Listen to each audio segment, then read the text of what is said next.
Let's try this again. Had a issue here. Let's think about what has been going on with railroads in the United States. And like I was saying earlier, I have a history of basically following railroads as a child.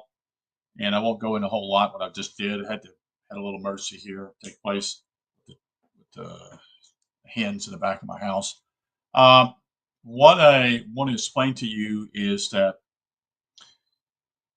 basically, there used to be many, many, many railroads, many of them here in the United States. And in South Carolina, there were plenty of them also.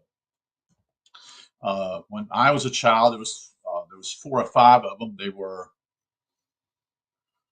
There was the Southern Railroad, there was the Seaboard Railroad line, although that was a merger from the Atlantic Coast Line and the Seaboard Railroad, and they merged.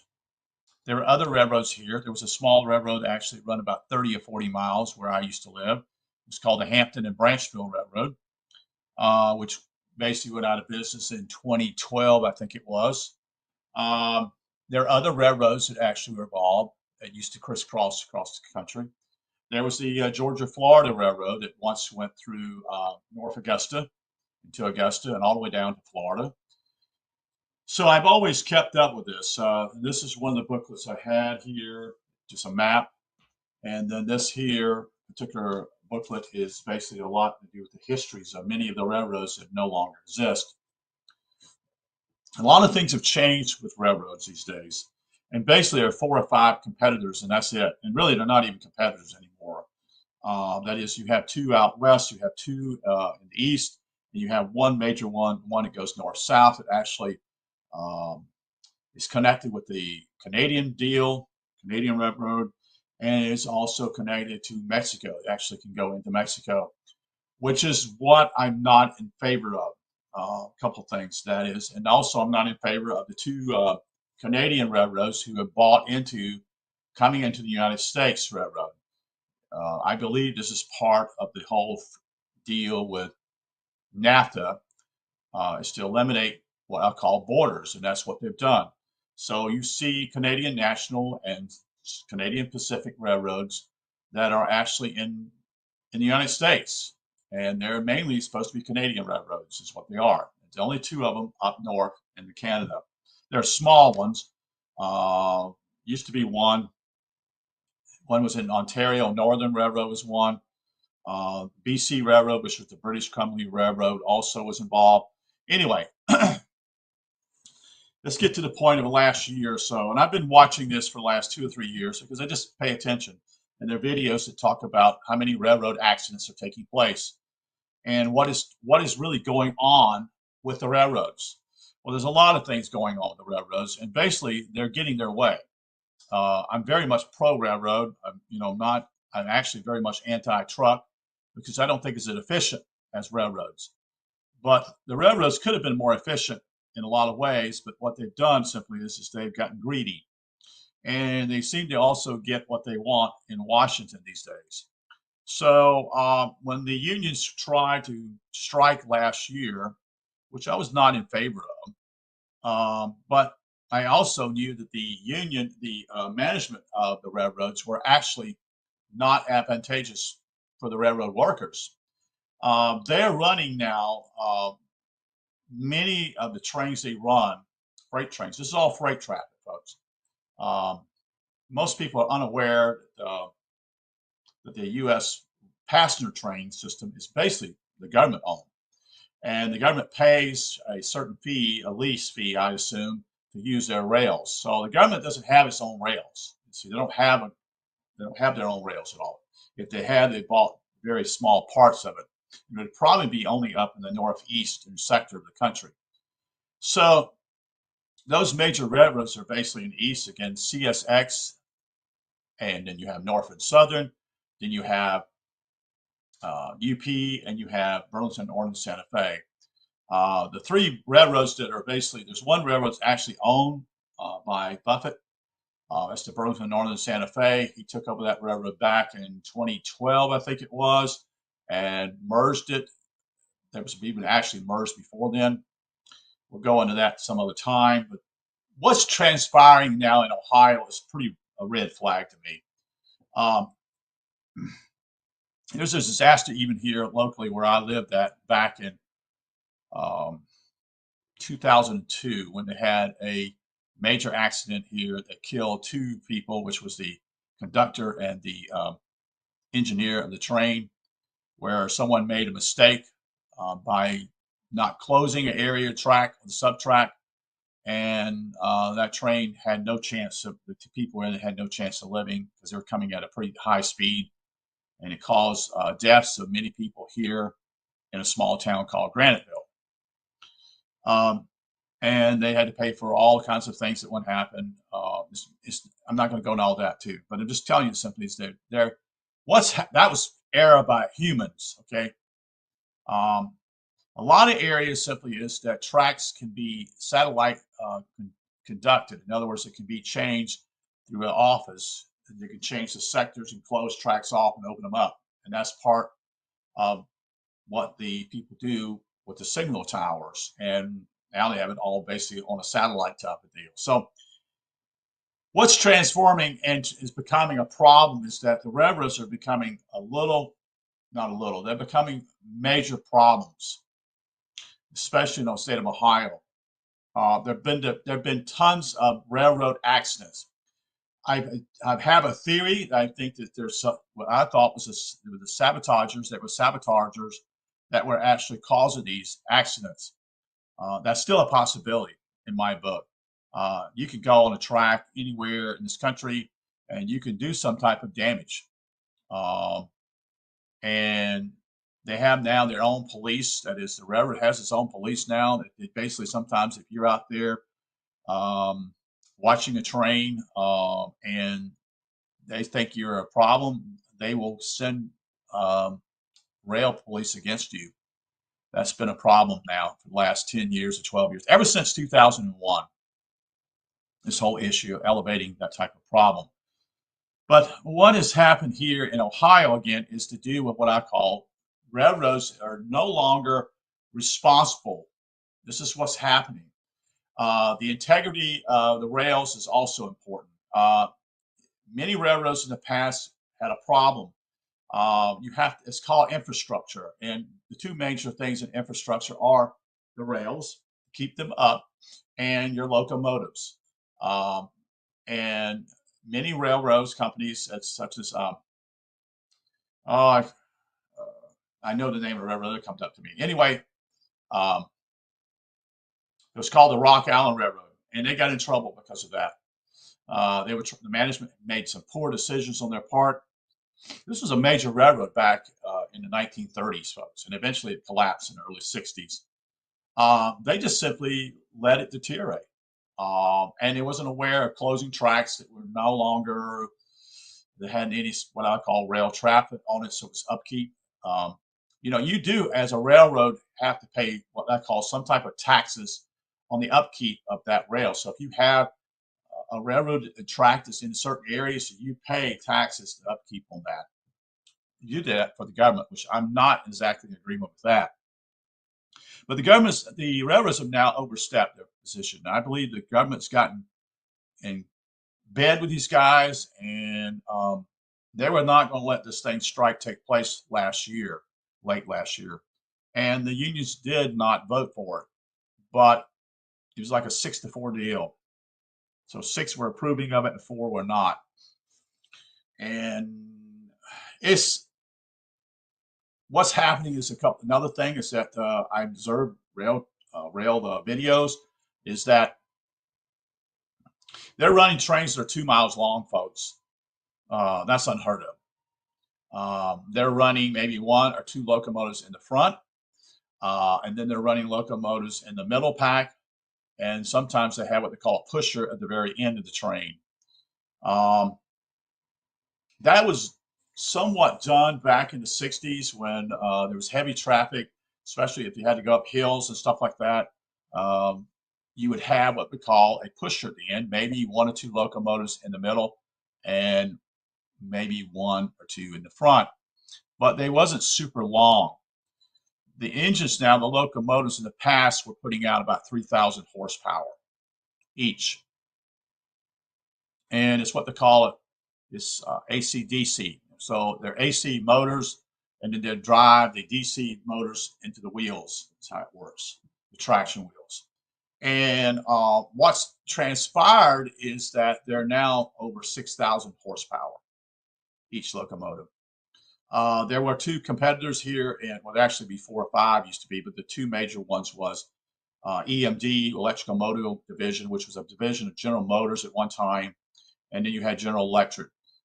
General Electric got its start by basically being electrical. They began to build railroads, help them with electrical parts, and then they eventually got into business of actually making their own locomotives. And that was basically in the 60s and 70s. General Electric is now the major player with railroad diesel locomotives now, and they dominate the market now. It's not even competitive. The last competitive times were basically back in the 1990s when basically EMD and General Electric were fighting for each other for customers. And what I understand, simply they lease those locomotives and then they trade them back in and buy new ones. So what's happened with the management simply is I think they're trying to make as much profit as they can possibly make. They're running trains far longer, taking more chances safety-wise than ever before. They're also not, I would say simply is that with this locomotive, I don't know what happened here. Again, I think it's something to do with the track. And there are also issues with trucks that actually get stuck somehow on these rails. And you do have a safety precaution there. At each crossing, there's a toll-free number there that you can call in case you get stuck on the track or someone's on the track or whatever, to warn them of a problem. And that's there for the crew, the safety of the crew, because no one wants to jump off the locomotive when they're going 50 or 60 miles per hour, you see. And that's about the only choice they have, to be honest with you. So I believe this whole thing is a way of that, which I don't agree with, is simply as they said this was flammable, such and such. It's on fire, supposedly.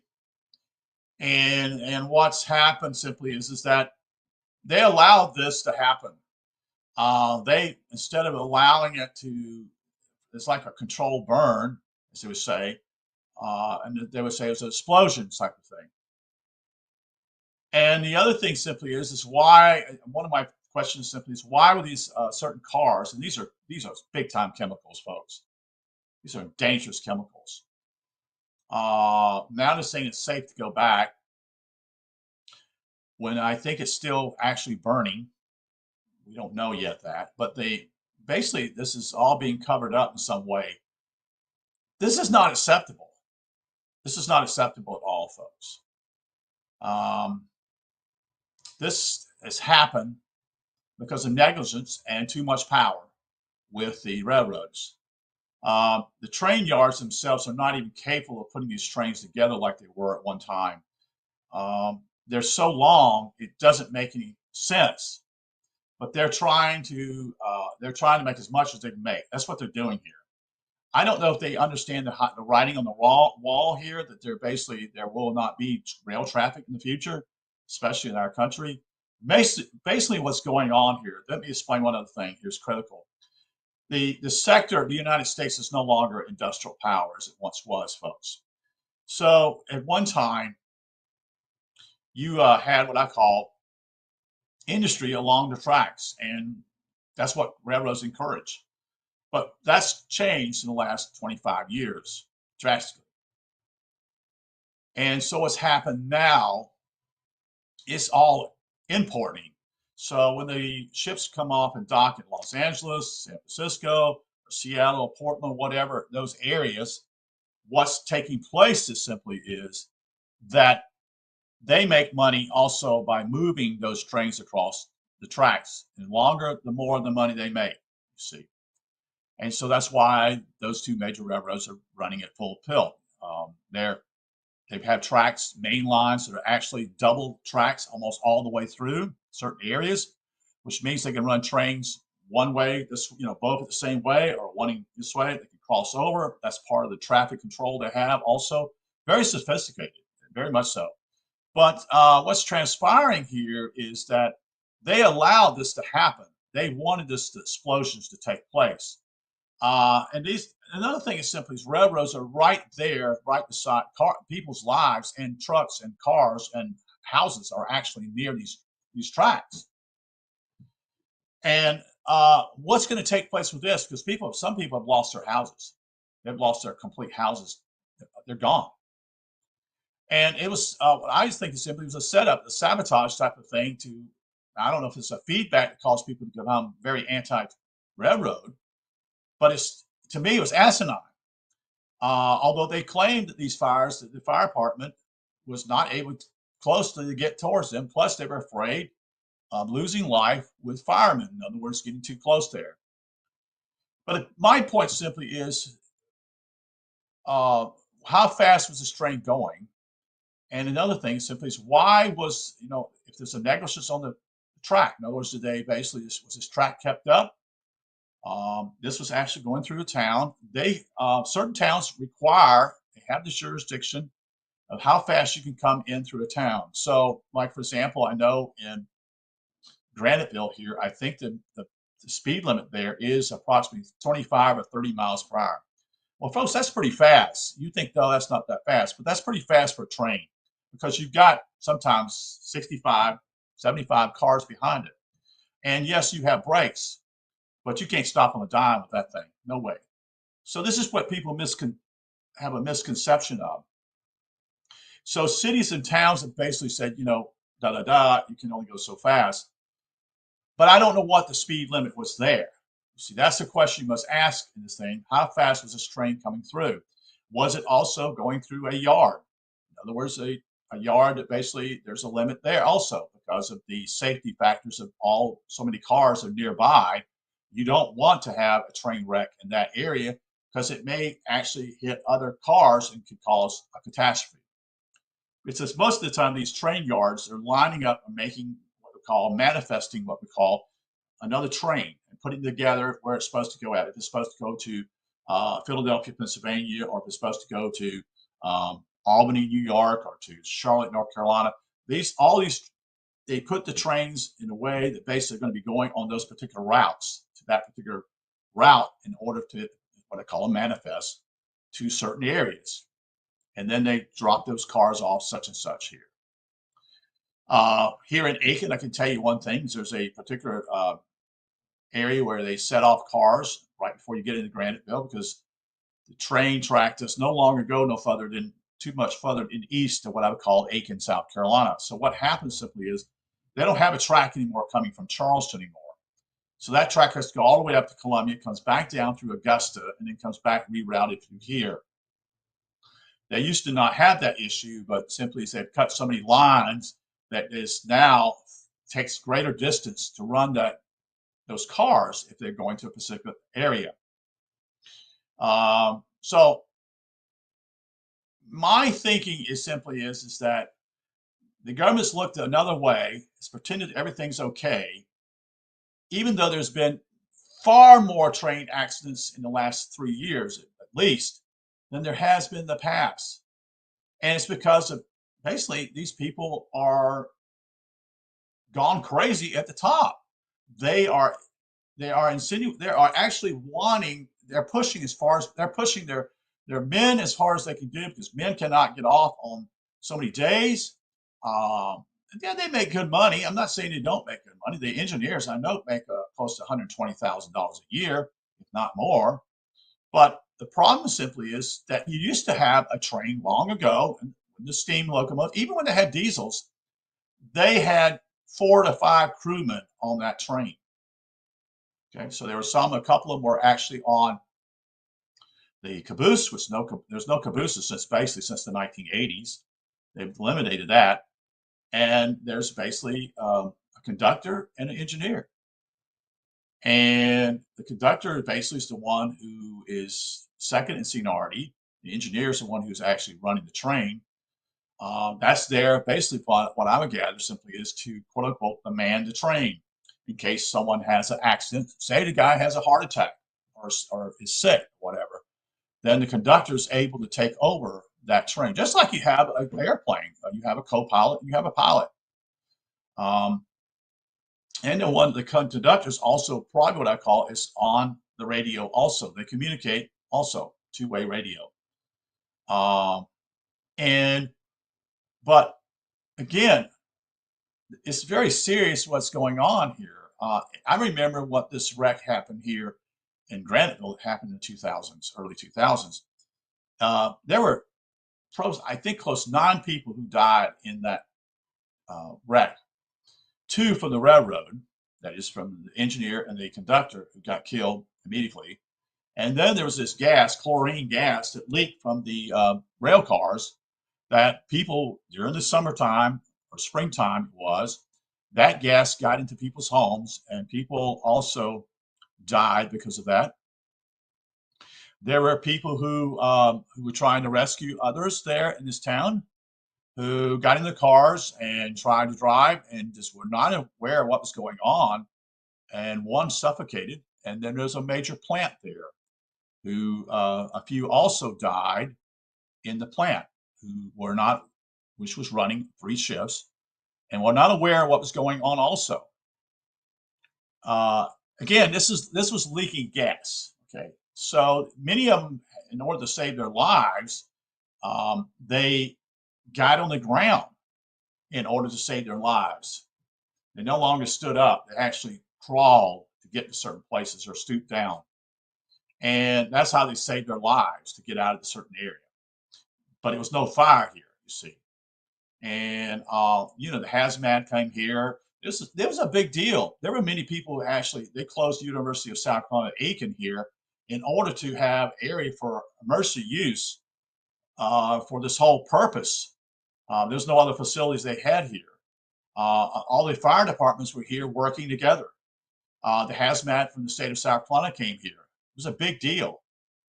It was one of the worst train accidents. Was probably the worst train accident in South Carolina to do with chemical spills. And again, I think it's 8 or 9 people died. There is still a memorial there where near the train where it crashed. You can see it on YouTube, and it's called Graniteville, South Carolina. And this is before even they were able had these what you call these remote type of things you can go across and look at trains and do all that kind of stuff. They didn't have that. They didn't have that technology at that time. But I remember it was a big deal. The problem with this is simply is that the area they go through is called a ghost area. It's not radio type. In other words, it's a dark line, meaning that basically they go through a certain sector of the rail area that is not controlled by communications at all. And I don't know if that's been changed or not. Could that have possibly changed? I don't think so because they don't have what I call automatic, what they call ATC, automatic trackage control, which is able, again, like I said, it's integrated. All these years they can't still improve the brakes. Well, every car on here is by Westinghouse brakes that made these things integrated. Each car itself, besides the locomotives, but you can't stop on a dime. If you've got millions of pounds behind you, and you're going 60 miles per hour. I don't know how fast these guys were going in Ohio. I have no idea. But if you're going that fast, it's going to take you a good long time to stop that train for a while. You can't stop on a dime. And also, you cannot do a complete pull back lever because then you have the opportunity of wrecking your cars behind you. You know, it's the same way in some ways with tractor trailer. If you have cars on top, such and such, you're carrying cars, and you're going to hit the brakes. Although it's a different, you've got one vehicle. It's not like you've got 100 cars behind you with 2 or 3 locomotives. That's always been, and actually another thing I tell you in the group, rail traffic always has the right of way, no matter what area it is it goes through. Car traffic is always is second base. It's no longer, it's not primary because rail was there first. Railroads were there before roads were. And this is what people forget to understand.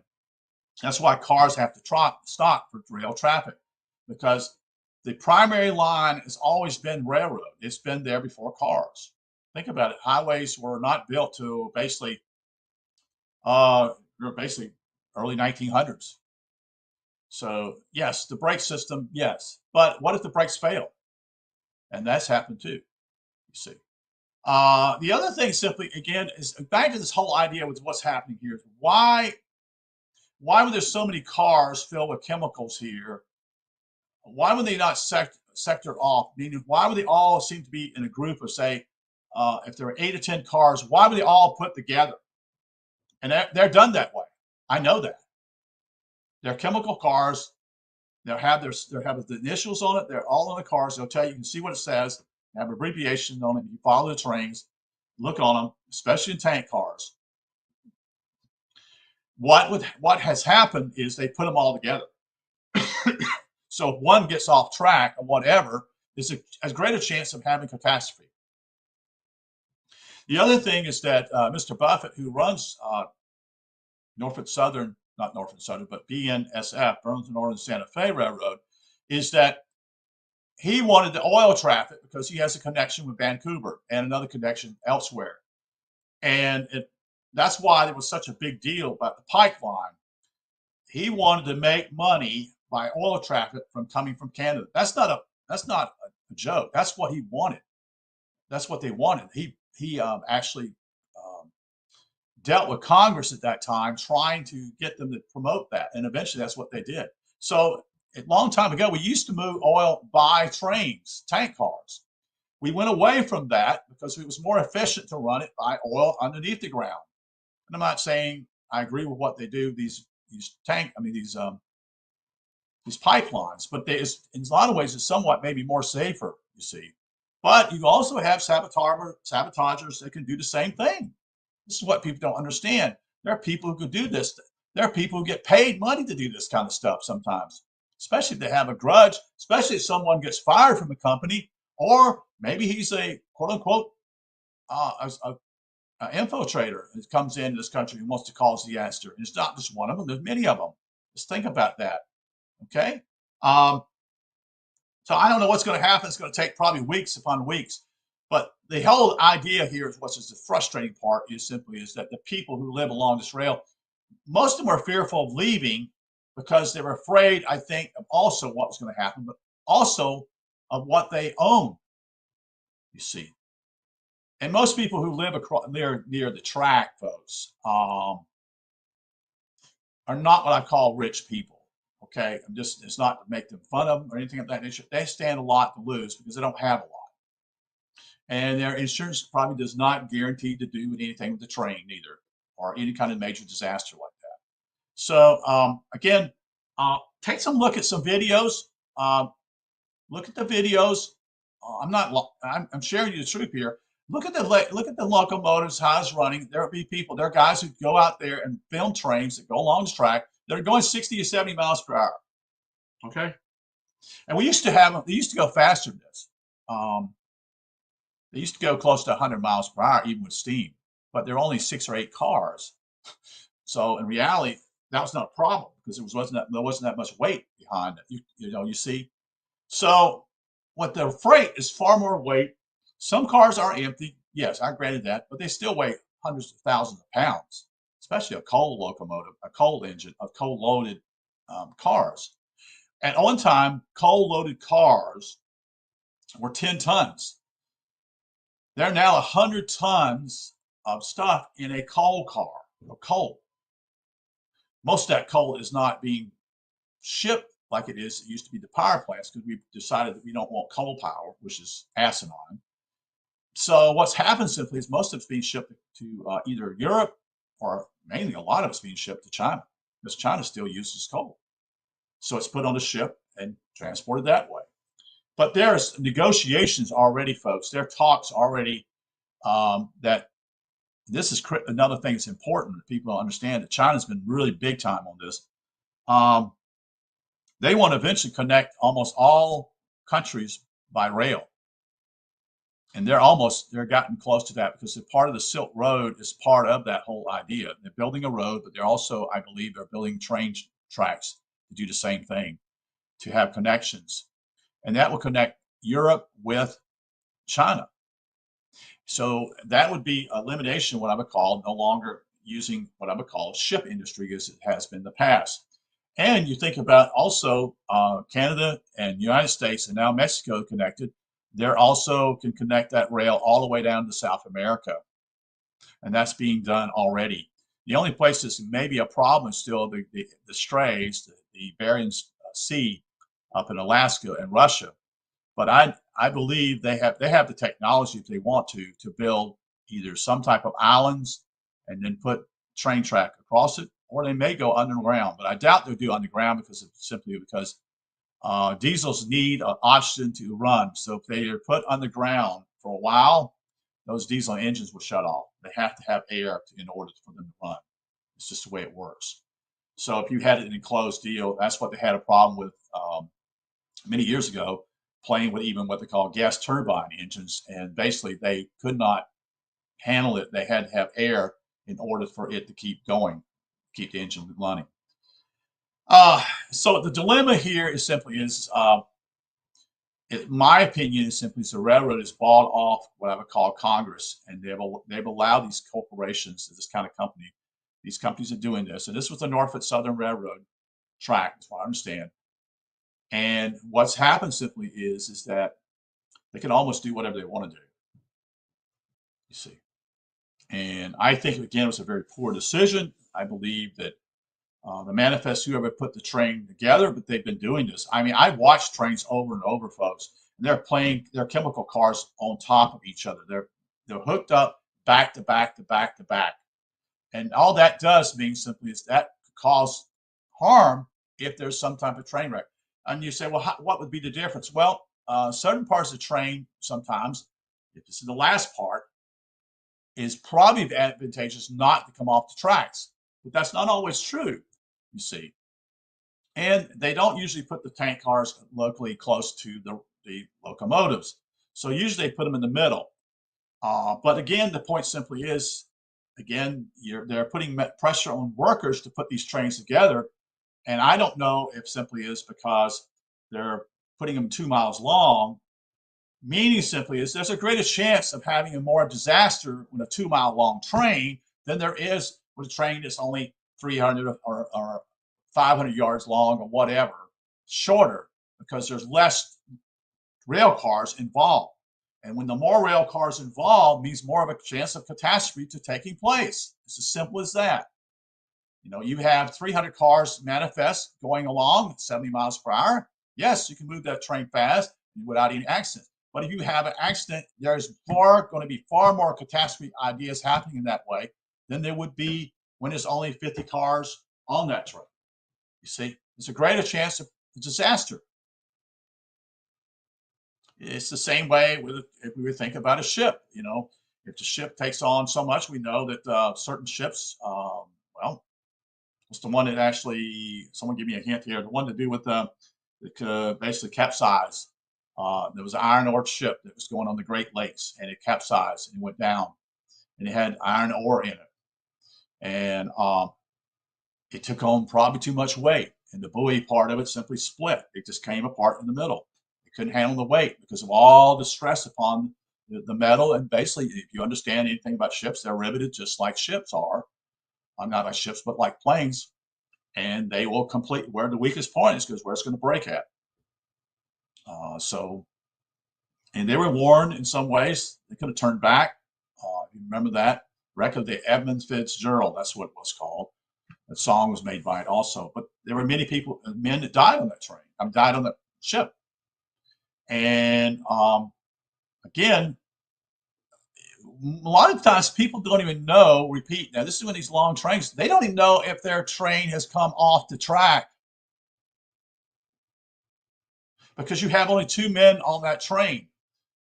How would you know unless suddenly there's a change, you can feel the change in the weight being pulled. Suddenly it's no longer on the rails. You think about that. If you've got a train that's 2 miles long, how do you know that train has come apart? Unless there's some type of computer mechanism that indicates that there's an issue with that.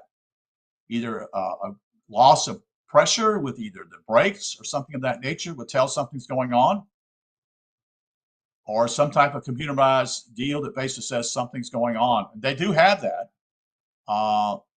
There has a thing that they goes through that they manifest to check if there's any issues with the train at certain areas, but there are other areas that don't have that. So again, but this, I don't know this area. This is another problem. Simply is that you know, anyone who runs a train, engineer, conductor, that's just them. This is two guys on that locomotive. And if they make a mistake, the engineer does or whatever, there's not much they can do about it. Even if the train's even going 25 or 30 miles per hour, there's still going to be a disaster, especially when it deals with chemicals. And we've had trains also that spill their oil and cause disaster getting in streams and water. So anyway, and I'm just talking about this. If anybody's got any different ideas here or want to share this, you're welcome to share. But there's just a greater possibility of the longer trains they are is going to be a disaster. And I think the other key is simply is if you connect all these chemical cars link by link by link, each together, you have also a chance of having a disaster, especially with them all being together. You see, and then one being combustible, it starts on fire. But what if there's what I would call box cars in between these cars? Then there's the opportunity that fire will be a greater fire. You see, but what these guys did, they sabotaged this train. They decided to go in there, whatever way they did. I don't know if they used dynamite or whatever to cause explosions with those cars. They chose to do that. And that's kind of crazy in my opinion. You do have, you do have what they call, and I'll say this, you do have air tankers. You can actually get up in the air and you can fly over this area and put the fire out.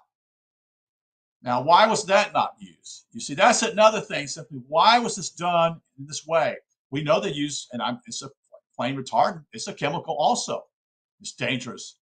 Not to catch on fire, but it's simply a chemical to put out a chemical fire. Now, the key is simply do they have chemicals that can put out a chemical fire? That would be a question, because that's what you have chemical retardants in. Most people are not even aware of this, folks, of that type of thing. But it takes time to do that. And does the state of Ohio have that? Do they have forest fires there? I don't think Ohio has many forest fires, you see. So, okay, they have to get it from somewhere else, you see. They're only like out west, you have these states that have either they work for the state or the state has its own planes that actually deals with this. So, I could talk all day about this, but, the point simply is, in my opinion, why did they choose to do that?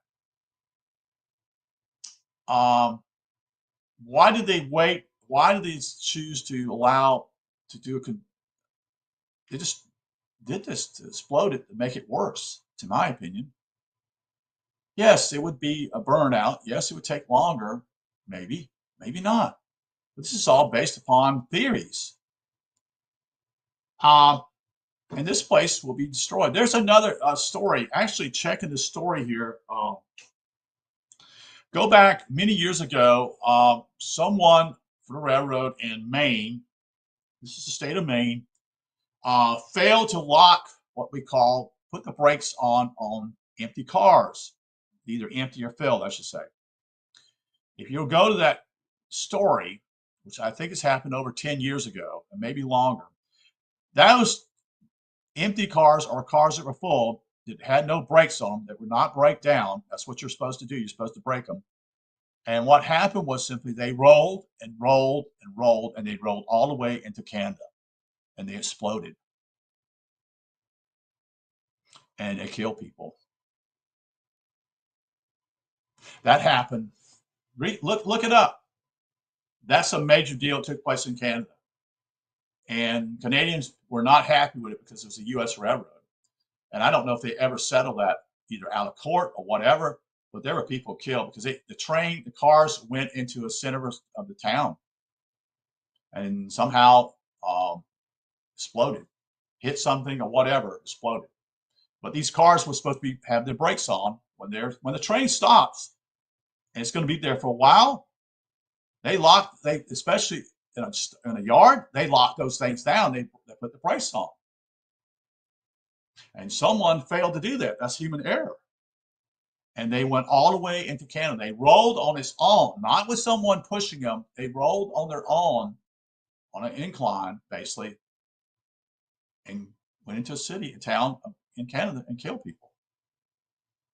Look it up. Look it up. And who was responsible for that? And that was a small railroad. And I believe that railroad's gone, not the tracks or anything. I believe the company's gone. Probably destroyed them financially. So, any other questions? Okay, so I appreciate you being here in the group, and if anybody else wants to share, they're welcome to share here. But it's a railroading has changed dramatically in the last 50 years. When there used to be plenty of competition, there used to be plenty of jobs. In fact, if you worked for the railroad, you got paid real well. In fact, railroads actually have their own retirement plan. They don't have Social Security. They take care of their people who work for them. Many people, not many people, some people in my family had a retirement plan with the railroad, and they're well compensated in that regard. They are, but they are union. All of them are union, and so and they've always been that way for a long time because they knew they got took advantage of by the railroads, and they had to stand up for themselves. So, yeah, thank you, Indie Group, for your comments here. So I just wanted to share with you what I knew about it. Again, the priority, people don't understand. It says, why don't the railroads stop for the cars? No, you have to understand the jurisdiction, the way it works simply is there were no vehicles at those tracks long ago.